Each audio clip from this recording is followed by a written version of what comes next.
muraho neza abantu banje nobari dufasha nk'ibisanzwe none ahangaha hari itangazo UR imaze gushyira hanze rijyanye n'igihe amanota cyangwa se admission result z'abantu mwasabye muri University of Rwanda yabo twafashije ndetse n'abayikoreye mwese ubungu result zanyu zamaze kuba zigera hanze ubundi zagomba kuza ejo mu gitondo ariko buzamaze kugera hanze niyo mpamvu tugiye kurebera hamwe se ni gutura bireba ese ni cyo ugomba gukora nyuma yo kuba admitted nkuko nabwiye ko bazafata 8,16 bya applyinze ese registration yiri ryari amatariki y'amafaranga nangahe byose tugiye kwirebera hamwe kuri YouTube channel ngo twatangiranye urugendo tugomba kugerana ku ishuri niba rwa mbere ugeze kuri YouTube channel kora subscribe tujye tubana igihe cyose tugiye kubana ni Ubalde official Ubalde official isoko ku ikoranabuhanga internet za future kora subscribe tubana igihe cyose.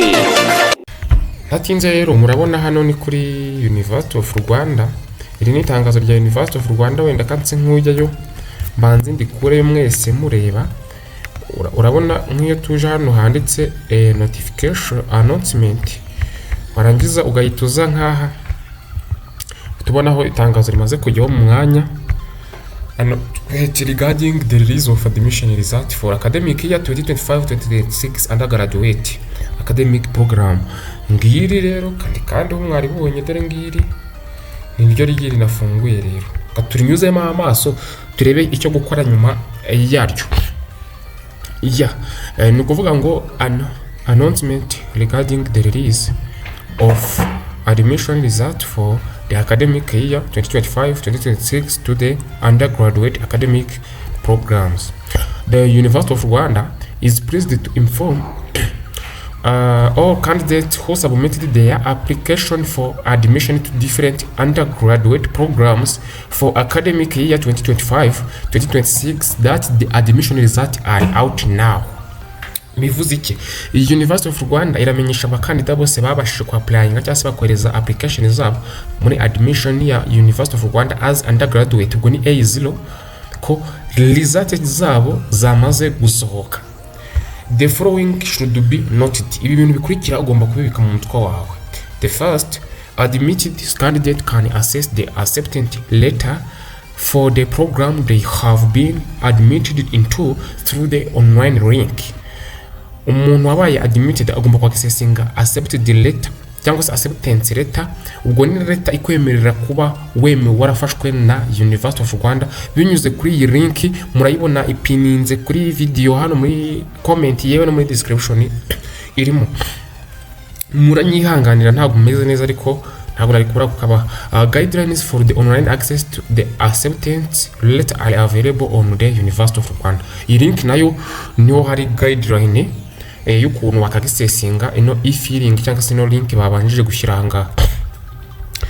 Cya kabiri, qualified candidate who could not be admitted into the programs applied for. Bavuze ngo abanyeshuri bemerewe ariko bakaba batarahawe ama programu basabye bitewe na competition y'abanyeshuri benshi bapplyinze bafite amanota aruta ayo ngayo we wasabye. Urugero ushobora gusaba ikintu ntibakiguhe kuko amanota yawe hari abandi bagisabye bakushaga amanota gusa baguhaye ikindi. So the subject to make registration as confirmation for acceptance. Ikindi ugomba kumenya nyuma yo kubona letter ugomba gukora registration as a proof of acceptance cyangwa confirmation. Niba wabonye admission letter ugomba kubyemeza ukora registration. Iyo udakoze registration ntabwo ufatwa nk'umuntu wemeye ko uzaba umunyeshuri wa University of Rwanda. All admitted candidate full or provisionally admitted. Bivuze ngo umunyeshuri wese wabaye admitted yaba provisionally cyangwa full no kuvuga ngo wahawe ibyo wasabye, provisionally wahawe ibyo utasabye. Mwese murasabwa gukora registration mu gihe bashyize hano kuva ku itariki 15 z'ukwezi kwa 9 kugeza kuri 15 z'ukwa 11. Failure to register by the prescribed timeline will lead to losing place which will be offered to application on the waiting list. Umuntu utazakora registration mu gihe batanze abazatakaza umwanya we bawuhe uri kuri waiting list. Ibi ni ibintu byumvikana. Icyanyuma, the cut of the weight aggregate in each academic program are available on the University of website for the any reference. Amanota bafatiyeho yose uyabona kuri buri program, uyabona ugiye kuri website ya University of Rwanda kuri reference. Done at Kigali on 21 August 2025. Bikorewe Kigali ku itariki 21 z'ukwezi kwa munani 2025. Associate Professor Kayihura Muganga Didas. Uyu nguyu niwe muyobozi wa kaminuza y'u Rwanda cyangwa se University of Rwanda and acting vice chancellor of University of Rwanda. Iyi makuru nibagufashije wasangiza iyi video bagenzi bawe bakamenya makuru nkaya. Asigaye ibindi bibazo mugira mubimbaze nabyo mu gitondo ndabaza kubafasha cyangwa se mbasubiza bitewe na mukanya nabwo nahita mbasubiza. Bye bye, God bless you.